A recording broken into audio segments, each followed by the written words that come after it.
Hello बच्चों, let's read the question.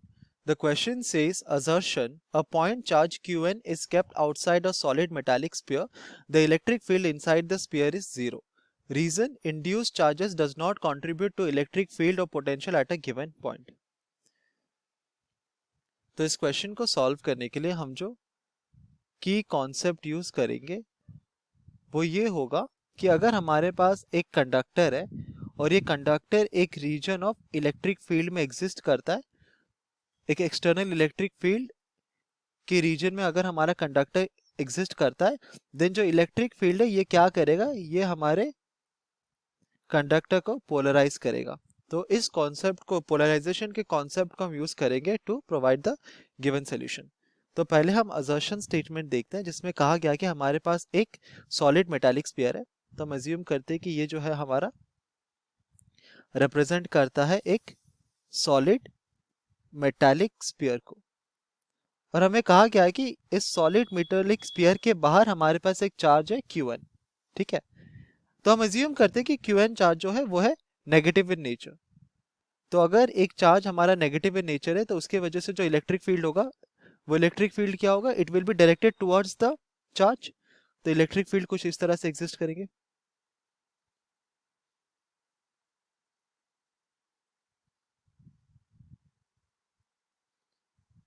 ठीक है, तो ये हो गया हमारा electric field due to the charge Q1, जो कि हमारा लेफ्ट से राइट की तरफ अलाइंड है। अब अगर एक कंडक्टिंग बॉडी, तो ये इंपॉर्टेंट है, अगर एक कंडक्टिंग बॉडी हमारा एक एक्सटर्नल इलेक्ट्रिक फील्ड के रीजन में एग्जिस्ट करता है, देन ये इलेक्ट्रिक फील्ड क्या करता है, उस बॉडी को पोलराइज करता है। पोलराइज करने का मतलब होता है कि अगर वो बॉडी इलेक्ट्रिकली न्यूट्रल है इनिशियली, तो जैसे ही हम उसको एक एक्सटर्नल फील्ड के अंदर रखते हैं तो जो पॉजिटिव और नेगेटिव चार्जेस है ना वो अपने आप को रीडिस्ट्रीब्यूट कर देते हैं विद इन द कंडक्टर। जिसके वजह से एक साइड में हमारा सारा का सारा नेगेटिव चार्जेस एट्रीब्यूट हो जाता है और दूसरे साइड में हमारा सारे का सारा पॉजिटिव चार्ज एट्रीब्यूट हो जाता है। तो सिमिलरली अगर हमारे Qn चार्ज के वजह से एक एक्सटर्नल इलेक्ट्रिक फील्ड यहाँ पर एग्जिस्ट कर रहा है EQn, तो ये EQn क्या करेगा, इस सॉलिड मेटेलिक स्फीयर को पोलराइज करेगा।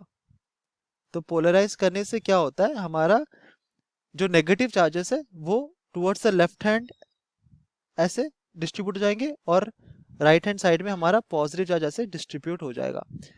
तो पोलराइजेशन के वजह से, क्योंकि हमारे एक साइड में सारे नेगेटिव चार्जेस हैं और दूसरे साइड में हमारा सारा पॉजिटिव चार्ज है, तो जो इंड्यूस चार्जेस की वजह से, तो ये जो डिस्ट्रीब्यूशन ऑफ चार्जेस हो रहा है ये क्यों हो रहा है, पोलराइजेशन की वजह से। सो हम कह सकते हैं कि पोलराइजेशन के वजह से there is the induction of charges, कि हमारे पास इंड्यूस्ड चार्जेस प्रोड्यूस होता है विद इन द कंडक्टर, और इस इंड्यूस्ड चार्जेस की वजह से एक इनसाइड द स्फीयर एक इलेक्ट्रिक फील्ड सेटअप होता है, और इस इलेक्ट्रिक फील्ड का डायरेक्शन होता है इस तरह, from the right towards the left. तो हम देख सकते हैं कि क्योंकि इस एक्सटर्नल इलेक्ट्रिक फील्ड EQn की वजह से हमारा पोलराइज होता है हमारा कंडक्टिंग बॉडी, और इसके अंदर एक इंड्यूस्ड इलेक्ट्रिक फील्ड होता है जो कि इस डायरेक्शन में होता है। इसको हम लिख सकते हैं एज E इंड्यूस्ड। ठीक है, तो ये जो हमारा एरो है ये ये रिप्रेजेंट करता है हमारा इंड्यूस्ड इलेक्ट्रिक फील्ड को। और ये जो रिलेशन है इंड्यूस्ड इलेक्ट्रिक फील्ड और हमारा जो चार्ज के वजह से जो एक्सटर्नल फील्ड क्रिएट होगा वो ये है कि इन दोनों का मैग्नीट्यूड सेम होता है। तो इन टर्म्स ऑफ मैग्नीट्यूड हमारा जो भी इंड्यूस्ड इलेक्ट्रिक फील्ड होगा वो हमारे एक्सटर्नल फील्ड के इक्वल होगा, बट इनका डायरेक्शन जो होता है ना वो एक दूसरे के ऑपोजिट होता है। तो क्योंकि इनका मैग्नीट्यूड सिमिलर है बट इनका डायरेक्शन ऑपोजिट है, तो हम कह सकते हैं कि हमारा जो नेट इलेक्ट्रिक फील्ड होगा inside the sphere, that is E net inside the sphere, ये कितना हो जाएगा, ये हो जाएगा simply EQn minus of E induced, और ये हो जाता है इक्वल टू 0। तो हमारा असर्शन स्टेटमेंट यहाँ पर सही है। अब हम रीजन स्टेटमेंट देखते हैं। रीजन स्टेटमेंट में हमें कहा गया है कि induced charges do not contribute to electric field और potential at a given point. तो ये स्टेटमेंट तो डायरेक्टली हमारे इनकरेक्ट हो जाएगा, क्योंकि अभी हमने देखा था कि अगर हमारे पास एक मेटालिक बॉडी है जो कि एक एक्सटर्नल फील्ड में रखी गई है E1, तो E1 के वजह से हमारा जो कंडक्टिंग स्फीयर है वो क्या होता है, पोलराइज हो जाता है और इसके अंदर एक इंड्यूस्ड इलेक्ट्रिक फील्ड प्रोड्यूस होती है E2 such that E1 magnitude is equal to E2 magnitude and E1 is equal to minus of E2 in sense of direction. तो हम देखते हैं कि पोलराइजेशन के वजह से हमारा एक इंड्यूस्ड इलेक्ट्रिक फील्ड प्रोड्यूस होता है। तो हम यहाँ पे लिख सकते हैं कि एक इंड्यूस्ड इलेक्ट्रिक फील्ड प्रोड्यूस होता है और ये इंड्यूस्ड इलेक्ट्रिक फील्ड किस किस वजह से प्रोड्यूस होता है, because of the induced charges. तो अगर इलेक्ट्रिक फील्ड प्रोड्यूस होगा तो ऑब्वियसली एक पोटेंशियल भी एग्जिस्ट होगा। तो हम देखते हैं कि induced charges produce an electric field and a potential at a given point. तो रीजन स्टेटमेंट हमारा इनकरेक्ट है।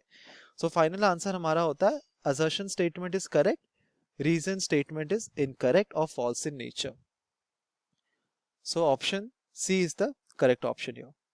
Hope you understood it well. Best of luck.